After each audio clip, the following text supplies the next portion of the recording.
design shoes, and we create handcrafted shoes for men and women, which we produce in Spain, Italy, and now in the UK. So what we try and do is we focus on creating affordable premium goods.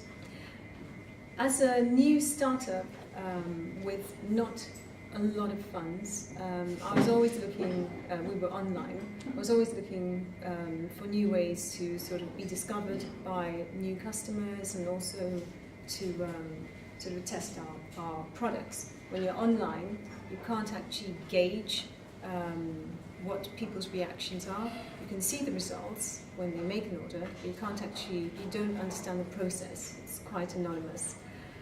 So, beginning of last year, I met PopUp Britain in an event held by We Are PopUp, and that was the beginning of an amazing year.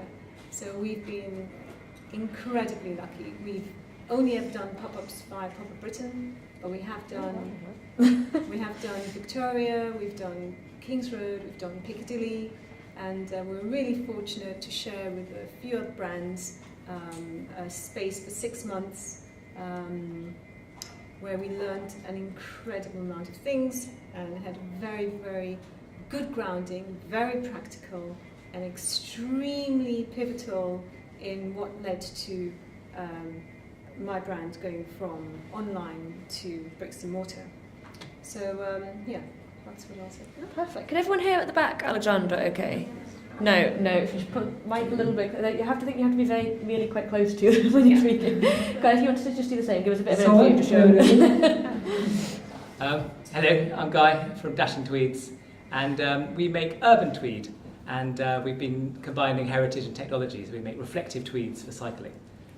I set up the company about 6 years ago with Kirsty McDougall, who's now head of Weave at the Royal College of Art, and we have a Weave design studio in Dalston, and we work with all the mills around the country and in Scotland. To begin with, we were selling cloth. Well, to begin with, I just had stuff made for myself. That was the whole point of the brand. But then it grew, and my plan was to sell the cloth to finance my tailor's bill, and that involved making a website, which was fairly easy, and then showing everyone all my fantastic seats I had made. And they all wanted the cloth and have their own ones made themselves. So then I'd post them samples of cloth, and then we had bunches in tailors, and cloth sales were going very well. The brand was all growing. So the next stage for us was to start going into clothes. But when you start making ready-to-wear, it becomes very expensive, and people aren't going to buy a £600 jacket they haven't seen online. So it was obvious that we needed to have a shop. But obviously, from being in my basement in Primrose Hill to having a shop was a huge move. So actually, I was on holiday, and Holly, who is my PA, who does all the work, she's on holiday this week, so I've been really rushed off my feet. But she had been arranging with Becky, and when I came back from holiday, she said, "I've got a pop-up shop in Piccadilly for us," and I thought, "Wow, this is amazing!" And it was so well organised. I just literally pitched up on my bicycle in the morning, and this whole fantastic little area had been set up for us, and the location was absolutely fantastic. And PopUp Britain had arranged a press call, so the Evening Standard came and did a very funny picture of Holly and I in a strange pose in our dashing tweed suits. And the whole thing was an absolutely massive success, and people came in and we started selling things and really got the taste for having a real shop. But I didn't actually want to, as a brand, be a pop-up shop kind of brand, because I was thinking if you carry on just appearing in various pop-up shops around the place, then you get a reputation for being sort of peripatetic and not being the luxury brand I wanted to create. So straight after the success of Piccadilly, I started looking for a location. But the whole view I had in my mind was just location, location, location. So I was selling the cloth retailers in Savile Row, and I really didn't want to be anywhere further than Stone's Throw for Mayfair. So I spoke to a few agents. They all said I was a bit bonkers. What I wanted wasn't available, an affordable tiny space in Mayfair. I just persisted, and in the beginning I just actually went around speaking to everyone. I spoke to the Crown Estate, who I'd met at PopUp Britain as well. Actually met loads of really good contacts, and saw other agents, and then went around on my bicycle looking for properties. And I found an empty shop, which was fantastic, and then through a lucky coincidence of having been to see some agents, and the agents were the people who were asked to sell the property, I now have a shop in Mayfair, in Sackville Street. So you come and see me. That's it in a nutshell. Fantastic. And if Alexandra as well, you want to kind of just tell us a bit more about how the pop-up experience informed your move to your own shop? Because obviously it's quite a big step, isn't it? You're there. I know you did something for 6 months, but I think the cost and the risk involved are obviously a lot less there than they are in terms of you actually signing your name on a longer lease. Absolutely. I mean, I think that one of the hugest benefits that at least we got from doing pop-ups, and especially with PopUp Britain, I don't really have much experience with other organisations, was that it was very low risk. We could turn up, everything was organised for us, PR, legals, insurance, all the things that you do need to worry about when you have a bricks and mortar was all taken care of. We actually even had great visual merchandisers, and all we had to do was turn up with our products and get to know our customers, discover them, and let them discover us. Making that move from a pop-up to bricks and mortar is an enormous step, and it involves a lot of thought, a lot of risk taking. You've got to be really intuitive and sort of go with what you think is going to work for you. You've got to know your location. You've got to hope that your target market is going to be in that particular area. And I think our experiences with doing pop-ups is that we had our pop-ups in various locations in central London. So I think one thing that was very clear to me was my shop, when I did get it, would be in central London. Going through different parts of central London sort of gave me a flavour of people's tastes, their spending patterns, and the reasons why they bought certain things.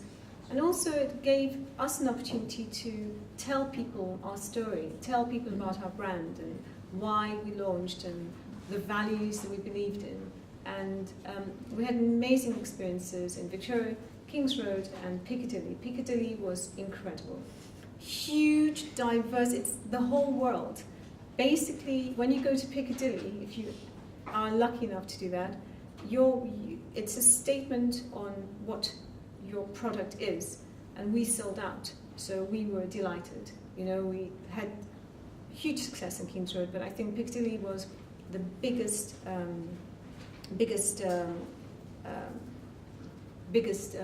highlight for us. We actually didn't go there for sales. We went there to gauge our new collection. We'd just come back from Milan. We're very lucky to be selected by the BFA, that's the British Footwear Association, and we're taken to Milan as part of that group of young British designers. And so we launched our new collection, and we just wanted to gauge the market reaction. And you couldn't pick a better place in Piccadilly because you had people from all over the world. Sorry, if you can hear me. And that was fantastic. So for us, that worked very, very well.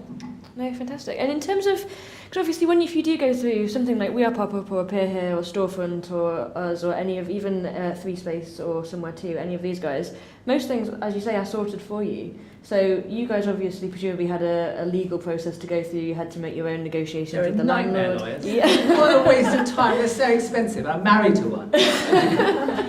So presumably you got all of your legal services for free then, didn't you? No. My wife said she wished she was a big corporate lawyer, so she just said, do what the lawyer tells me, and put me in touch with a good chap. But God, he generated a lot of nonsense. And then I was just about to sign, and then they said, what about if a helicopter on a Monday falls in your shop? There's another clause to put in. And it was just on and on and on. So you have to stick with these legal contracts, but try and just get them down to a minimum is my advice. You've got to do what they tell you to do. You haven't got much of a choice, but yeah, that was a bit of a waste of time and money, but you can't really get out of it. So when you're making the move, you've got to definitely budget for well, first of all, you've got to have your mind 100% set, because by the time you've been through this whole process, if you've got any doubt that the shop's not the right one and you've signed all these endless clauses, then it's a complete waste of money. So you've got to make sure that the move you're going to get is a right move. And I have to say one thing about the pop-up. It's a bit like having like one of the best nights out, when you bump into all your friends and then you find a fantastic bar and you bump into other friends and you pull someone and everything works really well. So it's kind of, it is a bit like that, some of the pop-ups, because everything's all laid out for you. And then the reality of your own shop is going out on a Monday night when all the bars are shut and there's just ugly people around. So it's kind of, there is you've got to have great belief in your brand when you're going for a real shop. How did you go about marketing yourself then? Well, actually, I've had a strong following, but we did get a lot of interesting, especially because the pop-up was in August, a lot of tourists came around. But every time someone comes and they don't know your brand and they fall in love with it, and men are much more loyal, women are much more fickle buyers. So when you actually meet male customers, they're going to come back if they like your brand. So you really just get a massive boost from the pop-up when people come and they say they'll be back, and they do come back. But then having the extra expenses of a shop is quite shocking. My family are all architects, so the lawyers were saying I had to submit plans to the landlord for the shop fit, and I said I just want to do it as my own little pop-up to begin with, and I'll just spray it with an aerosol can. And then I'll do a refit when I want to. But they didn't really like that idea. But I kind of, they were going to then charge me another £3,000 for not submitting the plans on time. Anyway, I eventually got my brother to doodle some plans and satisfied them, and then did it all myself. But yeah, there are a lot of. What was your question? How do you? I've completely forgotten. How do you market yourself? Which you're marketing yourself. What's relevant at the start? Actually, I tell you what.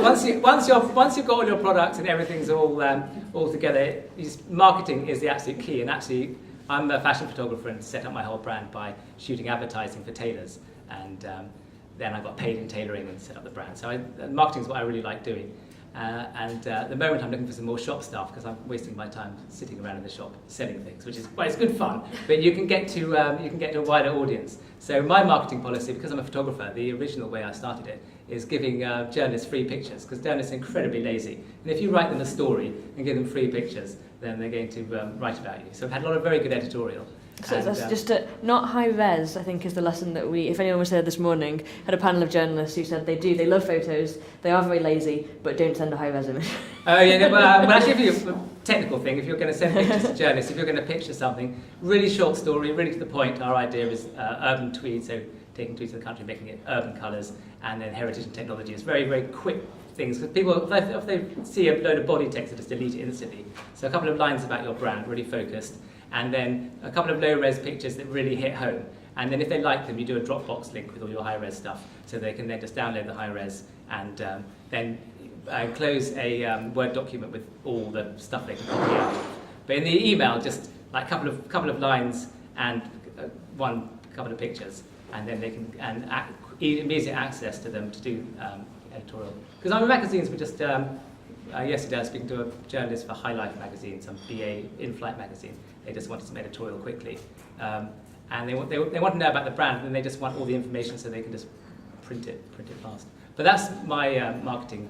It's very much sort of picture-led, and actually what I'm about to start doing now, I've got all my shop, is do a hell of a lot more social media and actually go out. I've employed a PR just for a week to give me all a list of contacts and a plan. And rather than wasting money on PRs, I'm just going to spend the money taking the journalists and people I want to out to lunch myself. Because at least I get a lunch and I can spend the money wisely. So that's my kind of policy. But if you've got a luxury brand, it's all about one-to-one meeting people. So you have to get out there and do it. Fantastic. And Alexandra, how about you in terms of taking on the design process? I have no idea what you're doing with the refit of your shop, if you want to similarly spray it with spray paint. Well, in our lease negotiations, we had to create what's called a license to alter. So that's legal jargon for your landlord, allowing you to sort of put some walls up, take some floors out, and just create your space. So we got in an architect. I mean, I used to be an architect, so I started off designing the first space, and then I got an architect to sort of detail it up because I was working on my new collection. And right now, our shop is actually on 33 Marylebone Lane, which is not far from here, so we're about 3 streets away. and it's a demolition site. And we're hoping that we've got that all cleared before our license to alter ends, which is end of October, but we should do. The design process, it's very much, as you would any property. You've got to sort of think about your space and how your products are going to be displayed. I think, don't forget visual merchandising. It's sort of something that goes out of your head with all the other details that you have to do. All sorts of things, sort of typical things like flooring, lighting. Lighting's very important. Design things like your signs, your signage, and we're very lucky. We're in Marylebone Lane. It's a lane that's full of nice little independent shops. It's just really near Marylebone High Street. So we've got lots and lots of shops that can sort of inspire you. Think of your target market and how the sort of look and feel of your brand. Ours is a premium brand. We want our customers, clients, as you were, to come in, feel extremely pampered, and leave happy walking with us. When's the big launch? Potentially. Potentially sometime. We probably won't do sort of a big launch immediately. We probably might sort of wait a little while. Opening will be pretty soon, fall 2014. Got any questions from the floor then? Anything in terms of, you might have done pop-ups before, you might be looking to do something a bit bigger. There's lots of difficult, tricky things I'm sure you'd have to negotiate that these guys know all about now. Nervous laughter from both of you. Hi guys, any tips on getting selected by PopUp Britain for a Piccadilly store? Why do you think you got picked? Oh, well, I can't really answer that because Holly got us picked. But I think the girl in front of you is the one you need to chat to. It's actually the lady in the striped jumper right behind you. No, we just look for the right mix of, it's again, as Stuart has been saying, as Roger's been saying, it's about creating a space. So we do it every week or every 2 weeks, and we put a certain amount in together. So we look for brands that are not only good on their own, but they've got to be, I guess, fortunate enough to fit in with the other brands that are going in at the same time as them and can kind of fit that out. It helps if your website is nice and up to scratch because we get a lot of applications and it's easier for us to just click on something and see all your products and think yes or no as opposed to getting broken links and various things like that. It sounds obvious, but you've got to have something to sell as well. Well. But a lot of people, they've got sort of few things and little concepts, and when it comes to having a shop, you haven't got enough stuff to put out to make it look good. Completely, yeah. We did in the early days. We did, and it wasn't a shop as big as Piccadilly, but we had smaller stores, and we had the same kind of space for retailers really, but the people we were taking on were a lot smaller, and we had a few instances where we had almost every single person had sold out of everything that they brought with them because they weren't big enough to have any kind of back stock or anything like that. So no, really good point. Yeah. Or you get people that are coming in with hundreds of boxes. Yes. Yeah, swings and roundabouts. Got any more questions?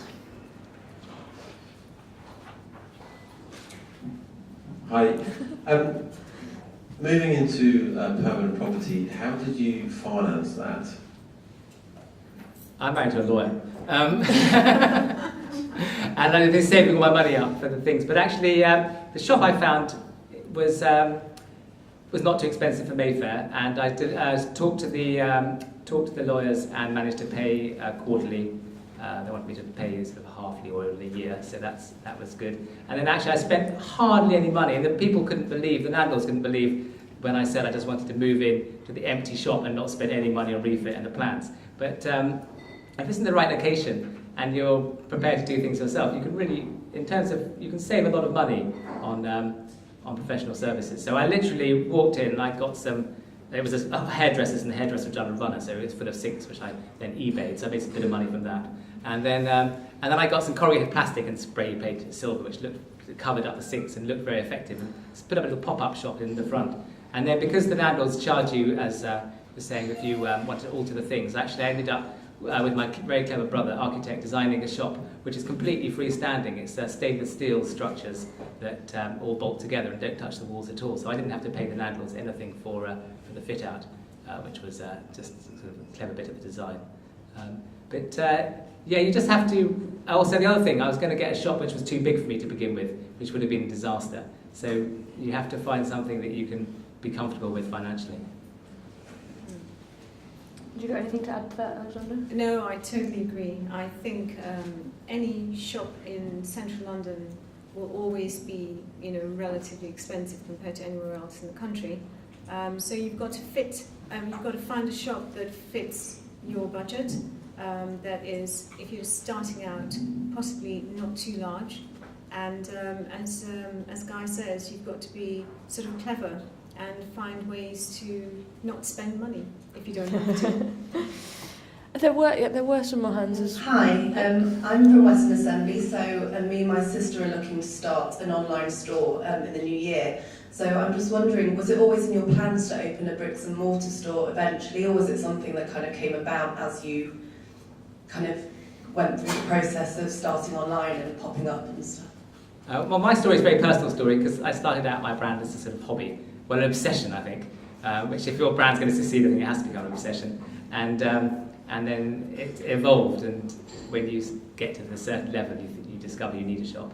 So you feel the time is right. But the pop-up shop's an absolutely brilliant way for feeling if you're right, because literally when you start putting your products, if you've got an online shop, probably like me, you've got a desk in your basement with cardboard boxes around and a computer, and that's about it. But when you start a pop-up, then you have to make them look good and merchandise and decide what kind of colours to paint your rails and what materials look good and what feeling you've got. When you start doing that, that gives you a real idea of how your brand looks in a real smart commercial space.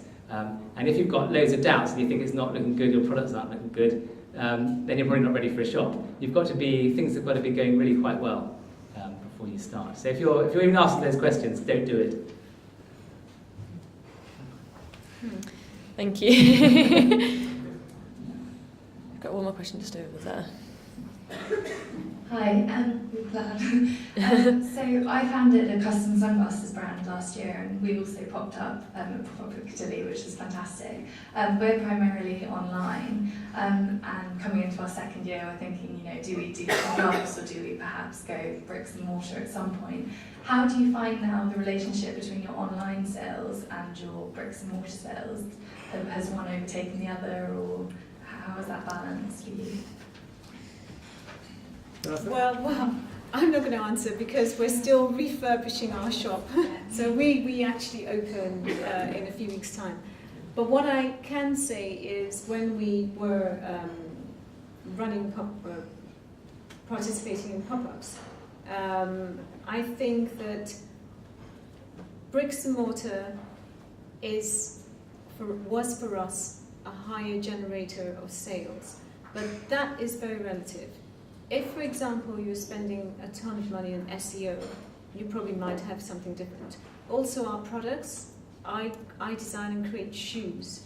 Now, our shoes aren't cheap, so people actually want to try, they want to touch them, they want to feel them, they want to interact with them. I think a speaker earlier on today said there are some things that you've got to go to the high street to do. And if you're a new brand, people want to come and touch your shoes. And I think that for us, we generated a lot more sales via bricks and mortar because people could actually come, touch, feel, interact, be tactile. We have tactile products and learn about us, form some sort of emotion with the brand. And what they did after is when they needed more shoes, they just ordered. They didn't need to come back in. And they could just order with confidence. I mean, we've so many stories, but I'll just say there's somebody who came in and they loved our loafers, trying them in the shop, bought one, went back to, I think they were in the States, and then they ordered 3 more because they didn't need to fly back to London to come and get our shoes, but they knew. So I think that they're complementary to each other. It just depends what you're selling. If you were selling, for example, scarves, or you're selling sunglasses, if there's a way that they don't actually need to physically touch the product, and you've got models with all sorts of different shapes that they can find their own shape fit, or you've got an app that they can actually put the sunglasses on. I don't know what your brand is, and what level you're taking your digital experience to. But I think it just depends what you're trying to sell and how you're trying to sell it. And Guy, what do you think? I guess the question essentially is PopUp or Stayup, is it? Well, for us, setting up a luxury menswear brand, we've now got the most amazing reflective tweed cycle jackets with incredible action shoulders for £1,000, which have been selling. There's no way we can sell those online. And saying the cloth was selling online because you can post samples to people. So in terms of developing our brand, and then we're keen in a few years to enter a wholesale market, there was no question if we wanted to move the brand in that direction. We could have just stuck with cloth sales, and then I would have just been a cloth merchant, but it wouldn't be much fun for me. You just spend your time becoming like a haberdashery or something. And I quite like getting out and talking to the customers and growing a luxury brand. Also, ready-to-wear is ultimately more scalable than cloth sales. It's quite niche, people who get their things tailored. Keep forgetting these questions. PopUp or Stayup? Oh, yeah. Final word. Well, it depends on your type of brand you've got. But I'd be very, very, really quiz yourself about whether you want to go for a Stayup. If your pop-up, if your online sales are going well and the odd pop-ups are working and making you money, then I don't know. I'd really decide what you actually want from the permanent thing, because it does become very expensive and quite scary.